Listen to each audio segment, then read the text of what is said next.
Welcome to Magic Hour with Paul Chappell. It is my distinct pleasure to review a movie that is the perfect example of what studios like to call synergy.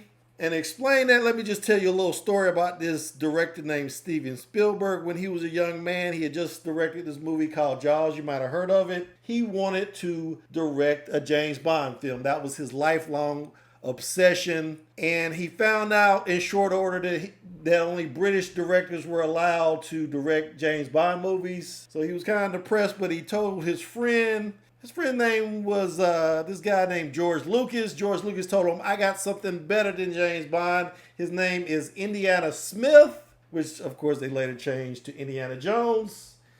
And the rest, as they say, is history. Point here is he was an American version of James Bond.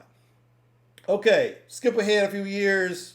Steven Spielberg made this sequel and he wanted to cast Indiana Jones' father. Who did he pick? Yes, he picked Sean Connery to be his father because, in essence, Indiana Jones was kind of the son of James Bond in his mind. Okay, so what does that have to do with Spider-Man No Way Home? Well, that was an early example of good synergy. This movie is also good synergy, but before we get into why, let me just tell you, the first part of my review will be a spoiler-free review. I will be telling you when we transition to the spoiler version of this review. That being said, let's get into the plot of this movie. Now, I'm not going to reveal much more than you probably saw in the trailer. We know from the trailer, Peter Parker wants to reset his life. He doesn't want people to know that he's Spider-Man. So he goes to Doctor Strange. Doctor Strange tries to reverse, and as a result, he screws up the multiverse. Now, Marvel has already seeded the multiverse in shows like Loki.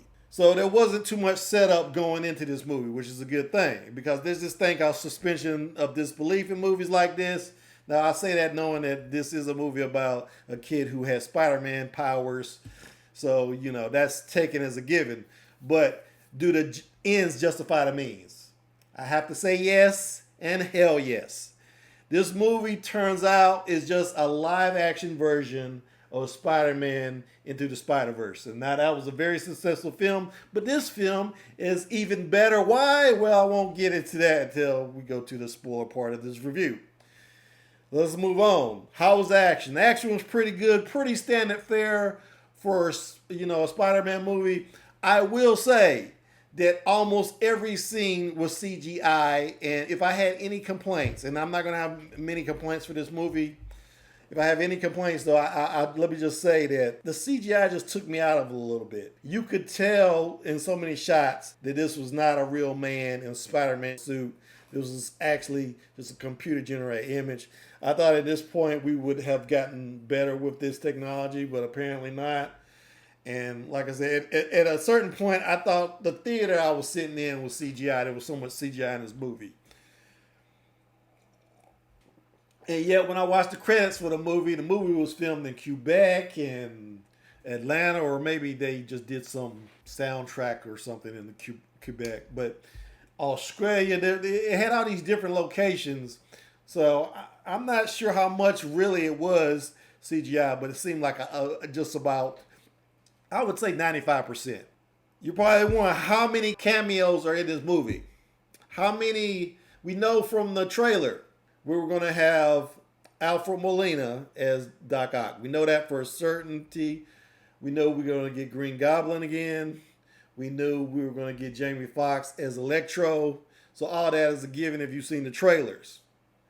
Well, let me tell you right now, it's even better than that. And as I said, I will get to that into my spoiler version of this review. But taken as a whole, it's that synergy I'm talking about. The synergy in this movie was so great. There were so many characters that I've seen in other properties. And I mean, there were so many freaking cameos in the movie. At some point, I thought I saw my mom in the movie, and she's been dead for 6 years. I mean, there was a whole lot of cameos.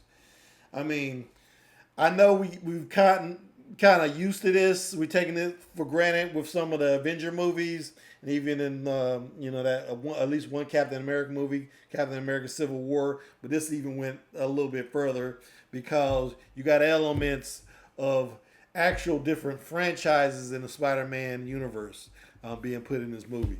So that's something we haven't seen before. What did I think overall? I'm going to give it a 4.5 out of 5. It was that good. I won't say it was a perfect movie. It was pretty long. It was a solid 2 hours. Had to be a solid 2 hours. In fact, I think when I bought my tickets, it said 2 hours and 28 minutes. But I'm sure a lot of that was credits because, like I said, there is a lot of CGI. So there's a lot of digital artists that they had to credit. And that went on for quite a few minutes. But it's a long movie, a lot of CGI.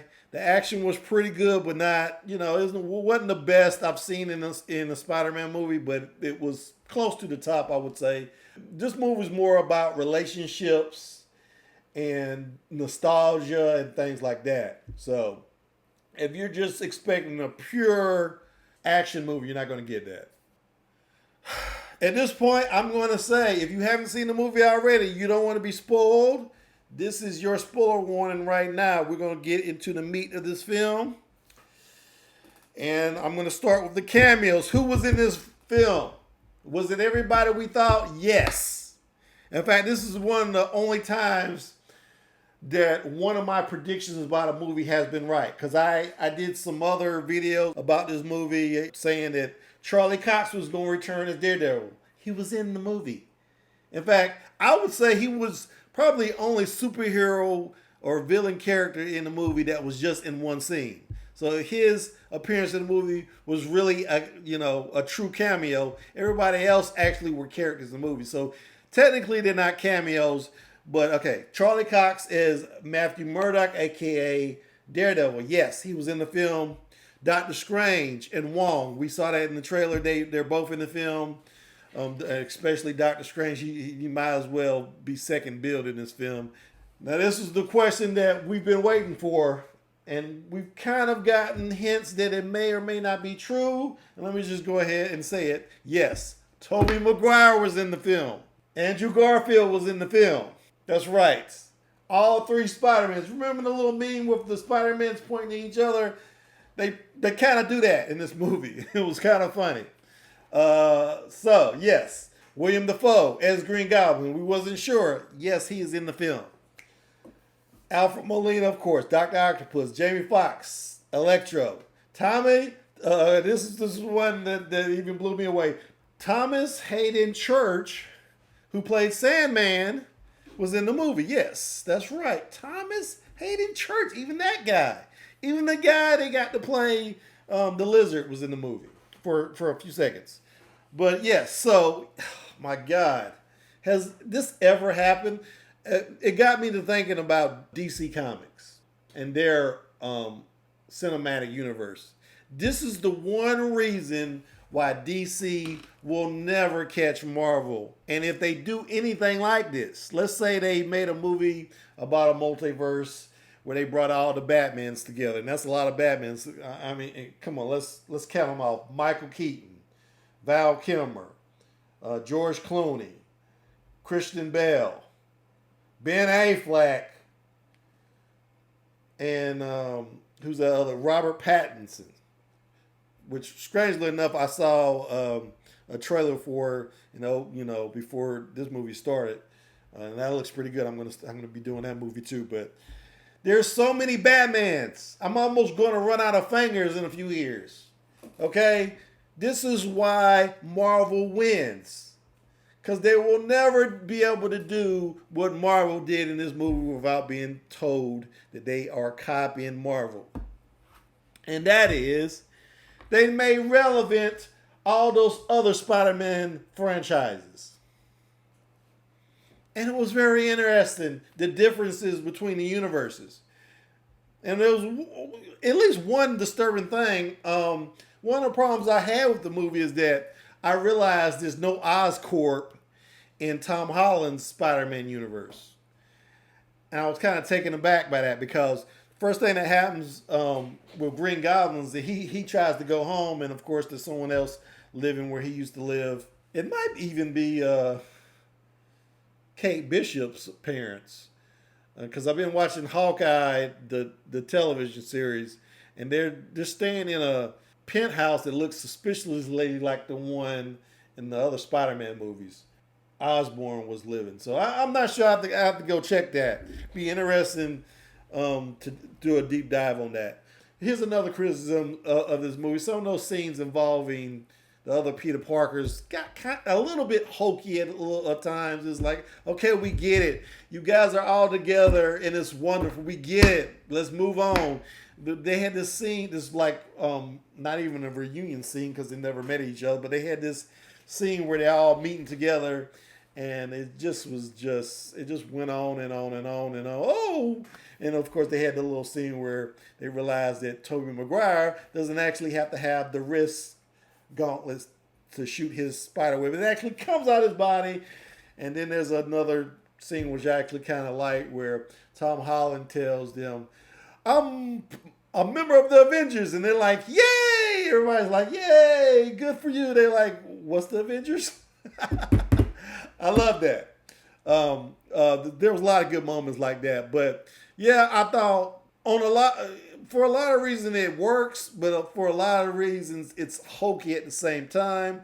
And I thought Tobey Maguire, there was something off-putting about his acting. I have to go watch the movie again, but it seemed like, I don't know, it seemed like he was kind of rusty. He seemed a little bit creepy. Let me go and just into the top 5 moments of this movie. I'll just start with Doc Ock and Tony Stark's arc reactor. Somehow, I forget, how, but he gets his hands on a tiny arc reactor, the same one that powered Iron Man's suit. And he says that iconic line from Spider-Man 2, "Power of the sun in the palm of my hand." and he realizes that Tony Stark has achieved essentially what he was trying to achieve before he died, which is to make this cold fusion generator. Number 4 would be Venom in the mid-credit scene, because it establishes that Venom does not happen in the Spider-Man or the Tom Holland Spider-Man universe. There's essentially another universe, and he's sitting in a bar, and this guy's telling him about Thanos, and he's like, "What? Really? That happened?" And then he zapped back to his reality out. So I kind of like that. I like the fact that he leaves a little bit of the black goo on the bar. I'm sure that's going to be a setup for Venom being in Tom Holland's Spider-Man universe. And we already know that they're going to do a sequel. This film, if you haven't seen it already, is about to break some records this weekend. It's going, from the numbers I've seen, it might make $220 million out the gate. Now, back in the day, if a film made $100 million, it was considered a mega blockbuster. Now movies are making that in one weekend. Is that not crazy? So yes, this is going to definitely have a sequel to it. Third best moment of Spider-Man No Way Home is when Aunt May dies. This was very sad. We didn't get to see Uncle Ben die in Tom Holland's version of Spider-Man, so this was the next best thing. I guess Spider-Man just has to have somebody important in his family die. I guess it's not enough that his parents are dead, right? And something happened to Uncle Ben. We don't know what. Of course, I haven't seen Spider-Man Homecoming in a long time, so maybe they said something about it. I don't remember. Number 2 is Andrew Garfield's Spider-Man saves MJ like he couldn't save Gwen Stacy. That was a great scene. The look on Andrew Garfield's face when he actually saves MJ from that fall. In fact, if you go back and look at the trailer, they make it seem like Tom Holland is actually trying to save MJ. No, it's Andrew Garfield. I love that scene. I thought it was excellently done. Just poignant, everything you want in a superhero movie. The chance for a superhero to correct something that pains him in his life, and that for Andrew Garfield was the death of Gwen Stacy. Number 1, Matt Murdock appears as Tom Holland's Spider-Man's attorney. Okay, let me set up the scene. Matt Murdock sitting at a table with Peter across from him and Aunt May, and a protester outside throws a brick through the window because some people think, Peter is a murderer. So a protester throws a brick through his window, and what does Daredevil do? Or Matt Murdock do? He catches the brick. I love that. It was so freaking badass. Oh my God, I could have just died at that moment and I would have been satisfied with my life. God, okay, of course I'm kidding, but oh my God. It was such a good movie. Yes. So, as I said before, I will give it a 4.5 out of 5. Go see it now. Spider-Man No Way Home in the theaters right now. But anyway, that's all I got for today. I'd like to thank my subscribers. Encourage you, hit that subscribe button. Let me know whether you like my review. Did I get everything right? Did I get everything wrong? Let me know in the comments. And I will see you when I see you. Thanks for watching.